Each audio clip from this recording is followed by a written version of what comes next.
Welcome back, everybody. We're gonna be getting another white game, and the opponent instantly plays e5. This makes me question: was he gonna be playing the Engron Gambit if I was going d4? That has to do nothing with you, dear Vienna lovers out there. Vienna lovers. Okay, what do you guys want to see? So we do play knight c3, and my plan is to go and play bishop to c4 on the third move, kind of no matter what opponent does. Of course, unless he plays pawn to c6.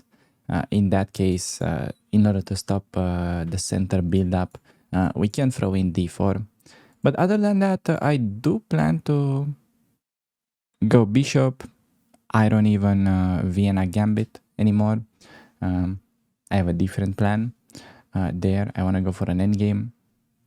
But for now, let's stick to what my opponent is doing. So he is building somewhat of a reversed Marozzi structure. It's just that he will be getting a worse version due to the fact that my bishop is ideally placed on the diagonal. And knight c6, yes, okay. How do we play this position? Certainly, I could adjust if I wanna go for the best play.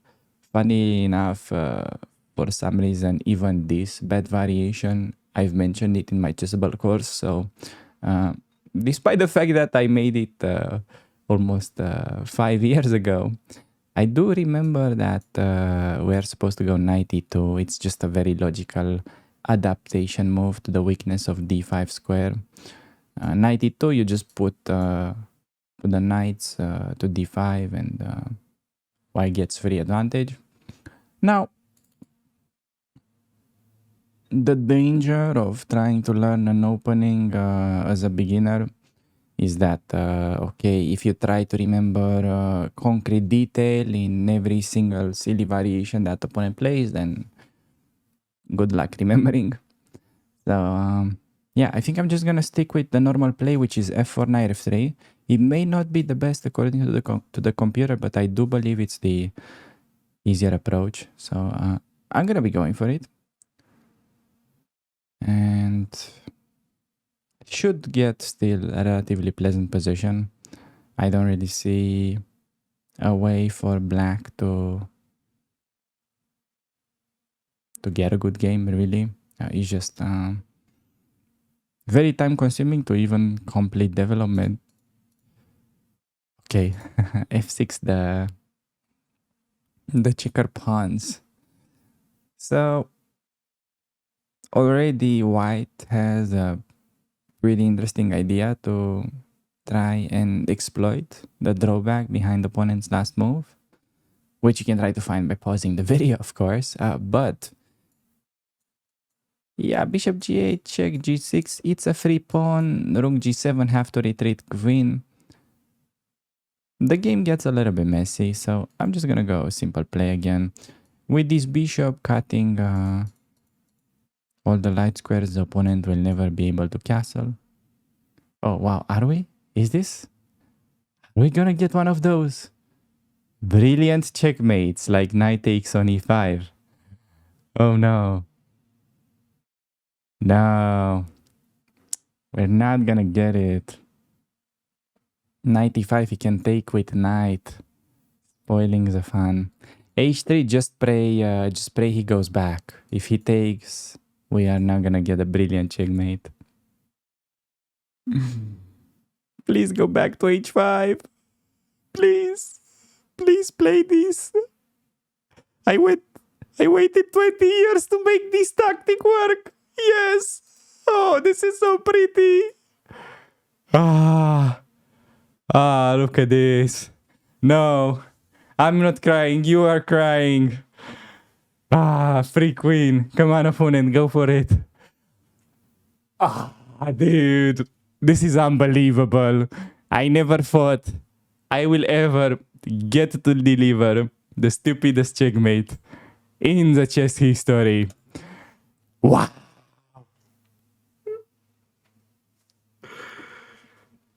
No, that is just wild. That is just wild. Okay. All right. You know what? I think it's enough for the day, kids. We've seen enough here. Okay, I'll just leave.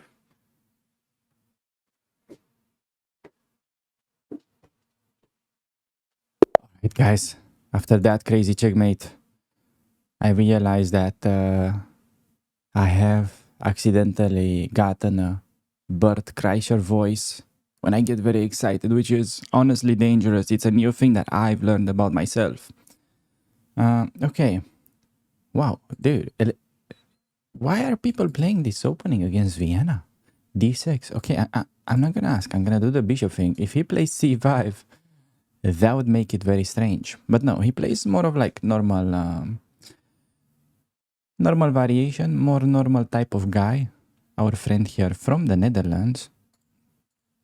Pretty beautiful, by the way, Netherlands. Pretty beautiful. I've been to Rotterdam recently. You guys may have seen the Anna Kremling event. Probably you may have not as well. Anyways, we are just sticking with the Vienna. So f4 takes knight f3 castle with a nice opening for white. We're just gonna put it that way, with a nice opening. So threatening to win a pawn. Wait, are we gonna get the same trick again, dude? What? Bishop g4. What is up with these guys? So I can do h3 take. I could castle, get like a nice opening, but I'm gonna go in for the cheese, expecting this move to be played. And now, please feel free to pause the video and find the winning move. White has a pretty nice little tactical shot. Of course, we do keep a better position with standard simple moves like castle or bishop e3. But of course, okay, bishop takes on f7 just does the job. Knight e5 doesn't work this time because he will be able to hide on f8. So we have to bait the king to a vulnerable square from where the bishop gets forked. So we are basically just punishing my opponent's mistake of developing the bishop without feeling this trick incoming. So what ends up happening is that we're simply winning 2 pawns for free. Because we've sacrificed the bishop, we will win back the sacrificed piece and keeping 2 extra pawns, plus the fact that opponent's king cannot castle is also a pretty significant drawback. If you ask me, at least. I don't know. If you ask anybody else, maybe it won't be such a big problem. I would feel definitely uncomfortable being down to pawns and not be able to castle. But maybe I'm just strange. You can call me strange. Certainly, a guy that just delivered the previous checkmate has to be a pretty strange individual. That has to be one of the rare honor badges out there. Okay, king d7.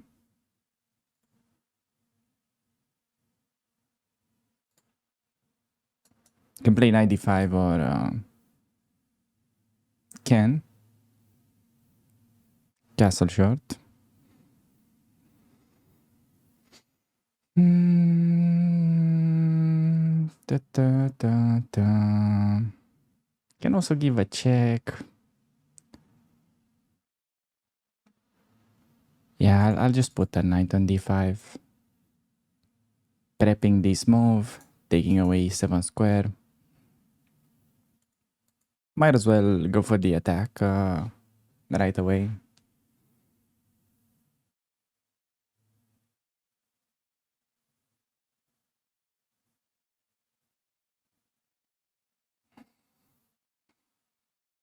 Yeah, opponent just going for a walk. Going to pick up some tulips from the queen side. But I already have what it takes to hopefully convert this game. Knight e7. So knight e7, leaving bishop unprotected. I keep that in the back of my mind. Maybe there's gonna be some trick to use it. I can give a check on g4 and then take e7. That's one thing that comes to consideration.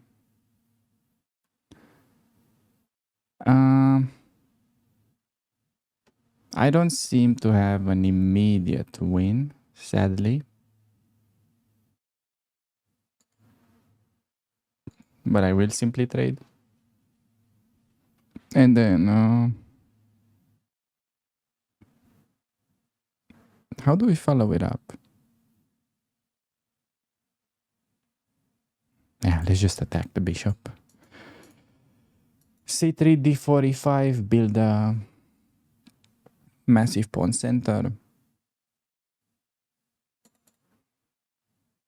Okay, so bishop f6. I do want to play d4 without losing the pawn, so I'm gonna start with a check. These moves are on my to-do list. Next, always make sure to keep a to-do list. In life, it's a cheat code to life. Also, relatively useful in chess. I may add. Don't want to be playing without a plan. Playing with a bad plan is even better than playing with no plan. You know what? I stick by that. For low elo, I stick by that. For high elo, a bad plan pretty much only makes things worse. But for low elo, definitely always have a plan. Okay. I'm not gonna take because that opens up opponent's rook. I'm just gonna prepare infiltration. We are about to do some infiltration. When the rook infiltrates to f7. Certainly not good things will happen to a king on d8. Okay, so rook f8. I do have trade. Can take twice. Can start by taking on f8 and then taking twice on g5. To be honest, I don't really want to lose control over the file. So I'm just gonna start with the capture and then I'll think about it for a bit. Well, that was very kind of opponent not to keep the tension. He just gave me an easier infiltration. So, pretty helpful. Pretty helpful in that regard. And okay, now just have the final moves, just applying basic combo, bring queen with check, and then mate. King was cut on the 7th, so not much to do. And yeah, I'd say we managed to win a relatively clean game. Opponent just made a big blunder in the opening, and make sure to remember this trick. Do not overdo it. Okay, I know the checkmate that we got in the first game was pretty cool, but certainly watch out for the other version as well. Take on f7, bring the king to a vulnerable square, and then win thanks to the double attack on the bishop. So yeah, I think with that being said, we can move on to the following game. Welcome back, everybody. We're getting a game with the white pieces, and we are gonna be trying out the Vienna. Oh yeah, long time no Vienna, I know. But I have been refreshing my lines recently, and I'm gonna play knight c3, bishop to c4. If my opponent goes knight f6, We could either stick with f4, the Vienna Gambit, or we could play the same move, except that would allow knight takes on e4 as an additional option, which you definitely want to be prepared for. Okay. Nevertheless, opponent plays the one of the really normal moves, knight to c6, and we do get the bishop to c4. Expecting another knight out, and now we do get pretty much the starting position for the Vienna after white plays pawn to d3. And it's going to be a question of what is black going to be doing with the dark square bishop. So he decides to place it on c5, which is, I would say, one of the most normal, natural things to do. Please keep in mind that there is a big choice in this position between bishop b4, quick d5. That is one possible way of playing. Black can also try to chase our bishop with knight a5, which I would have replied by going queen f3. It's my old pet line in the Vienna, where white allows an interesting structure with the doubled c-pawns, kind of similar to what I was doing in the Jobava London, if you've seen that. But okay, we do get bishop onto c5. So how are we going to treat this one? We are going to be playing pawn to f4. So opponent has the possibility of going bishop takes on g1, but unless this can be followed with queen h4 check and then winning the pawn on h2, this is nothing to really be afraid of. So white would simply be better, and my opponent goes for the main move, pawn to d6. I'm gonna go knight f3, and then there's gonna be a big choice. Black can play anything between bishop g4, a6. He might as well go in with a knight, try to test the waters. And okay, here we have it. So this move is actually very interesting. Now, we have a choice between, let's say, two main moves. You can either try to really remember this inside out and go for the most precise thing, which is knight g5, which I know because I have literally looked at this line before pressing record. But what I was actually thinking to recommend and play if we get the game is the more general, easy reply. So we don't have a comfortable way to defend against f2.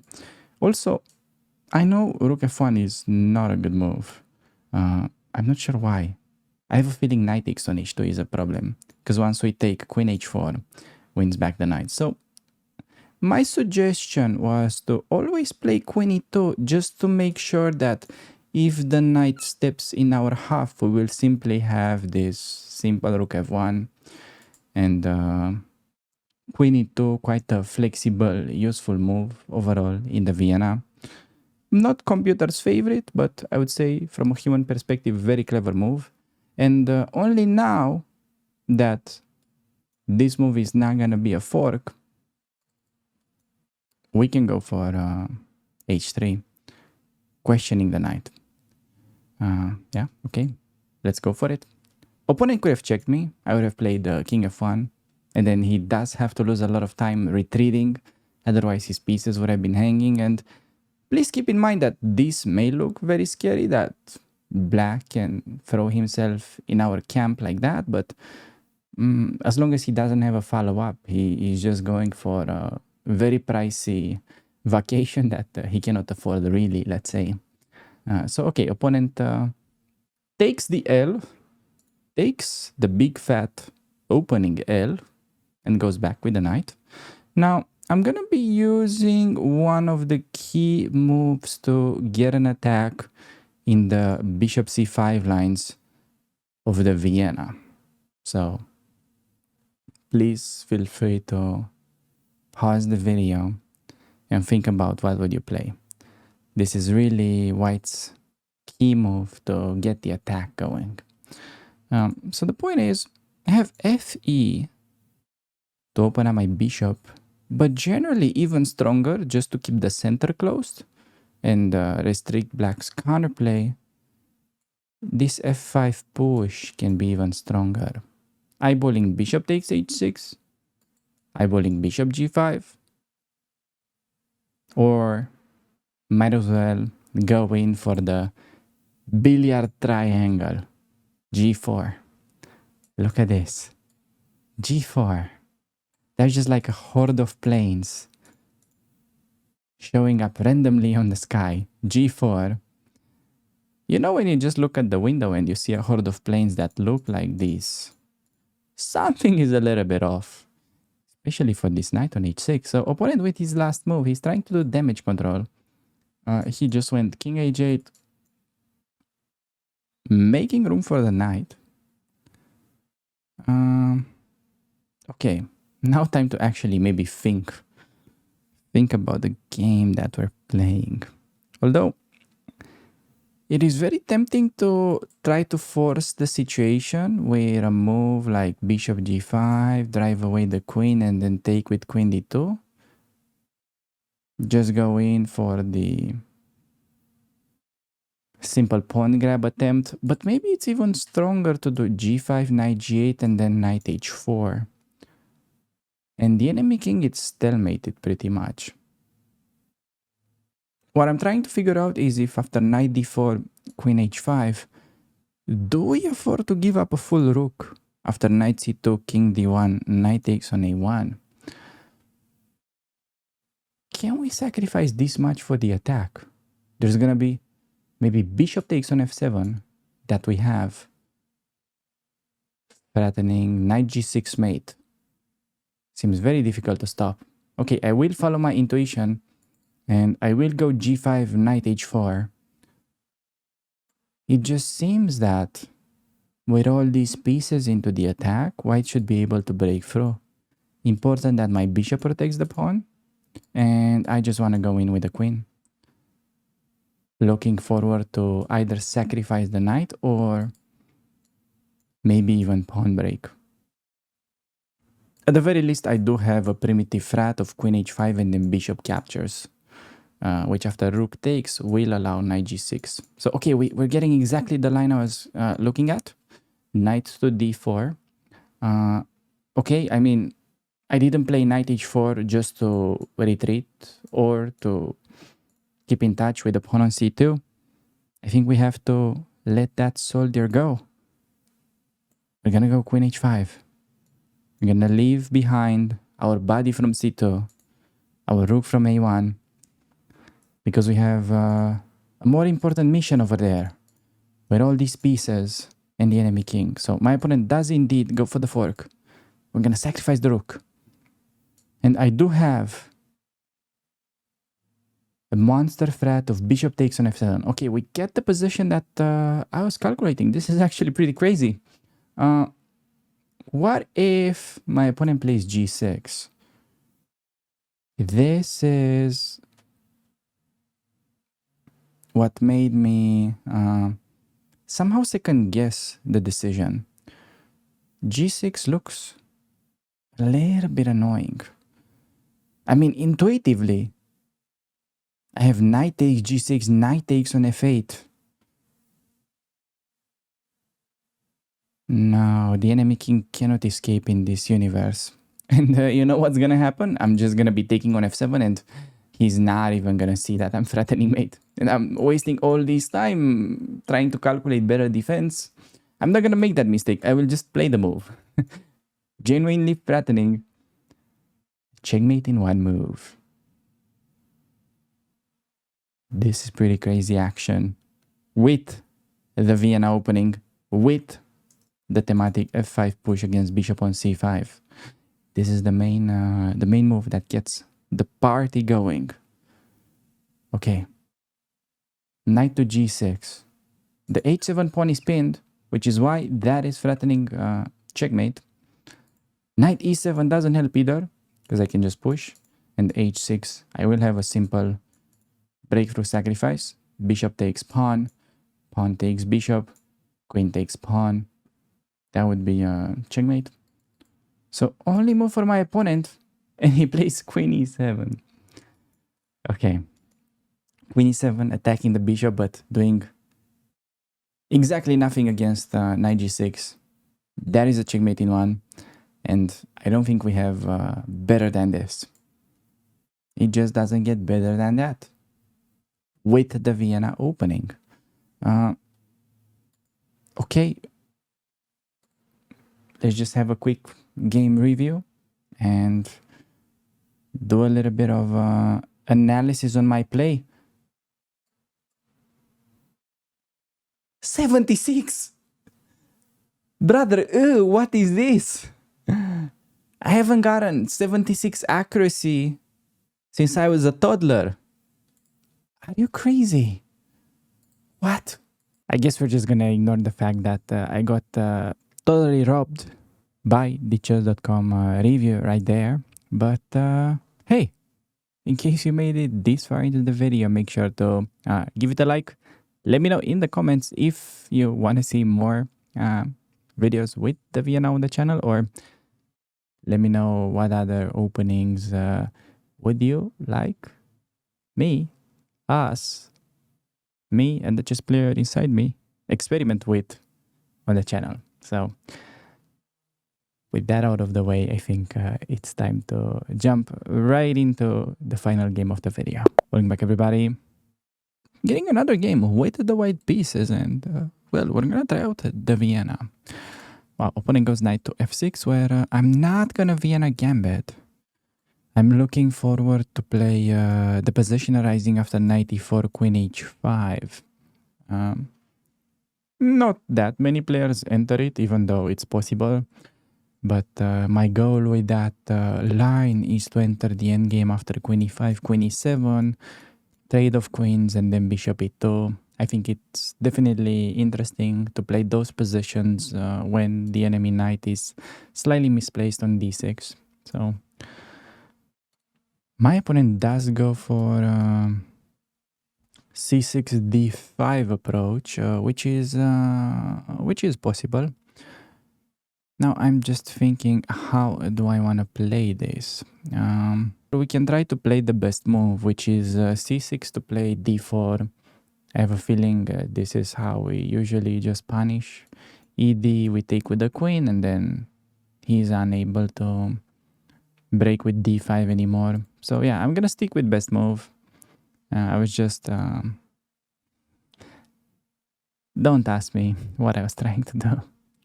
I should have just played d4 right away without calculating all that nonsense.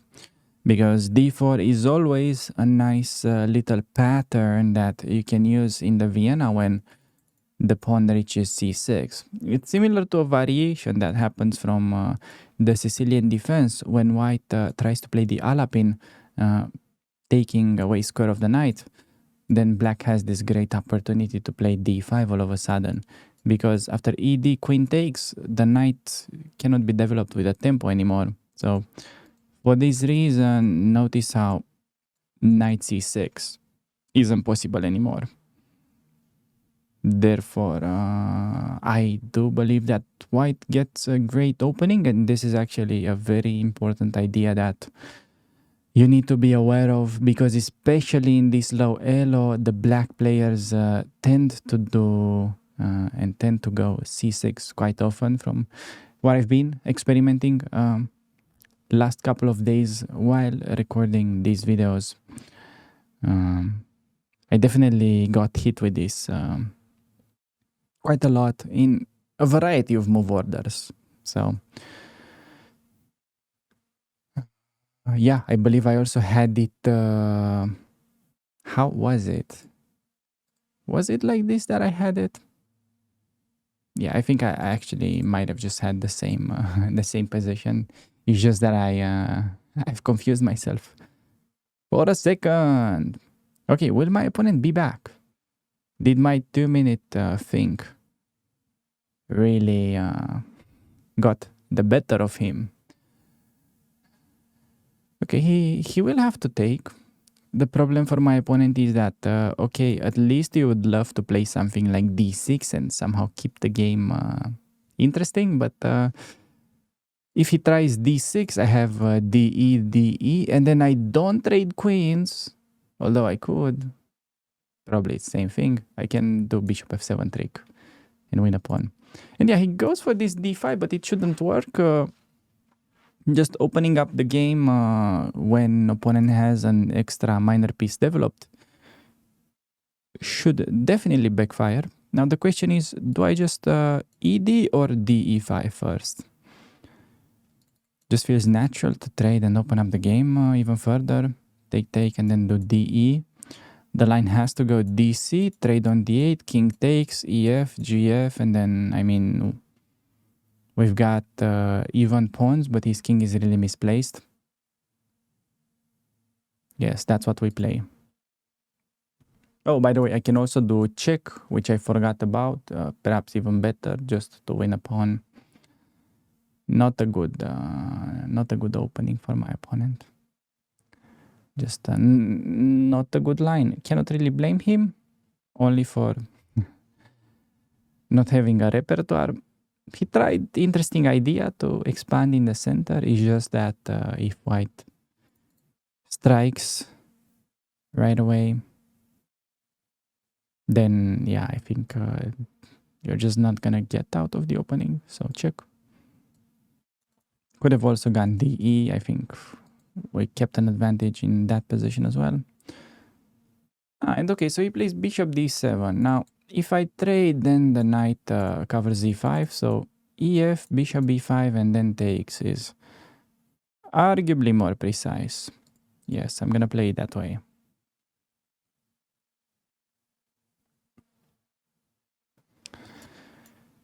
Bishop b5 might also be possible to play simply knight capture. Although, yeah, I think just taking the knight is simple enough. If bishop c6, I might actually not even need to go fg7. I can just play knight f3, just prioritize control over the game. Queen takes, castle short. And I have quick rook e1, bishop g5 incoming. So yes, we're playing for that. Now bishop is hanging. Has to probably go back to c6 and cover this pawn. c4, the bishop will be vulnerable. Maybe b3 idea, or even just something else. Play around the bishop with this move. So yeah, this should be done. But yeah, of course, as it happens for low elo, when a piece survives on a square for a move, they tend to forget that it needs to be taken care of. So just a free piece, just a free win, honestly, from that. And okay, please feel free to pause the video and find the move that will force opponent to resign. Because you can play bishop e3 sure, you can play knight e2 sure, but the queen trade will really just make sure that you never mess up this conversion. So, big fork on the radar. He has to put the knight on the edge, but yeah, just simple moves. Bishop e3, long castle, rook e1 incoming. Or really, no matter how you play this, make sure to not blunder, prioritize exchanges, and the game just wins itself. Oh, opponent, another gift. Wow. Okay. All right. That should do.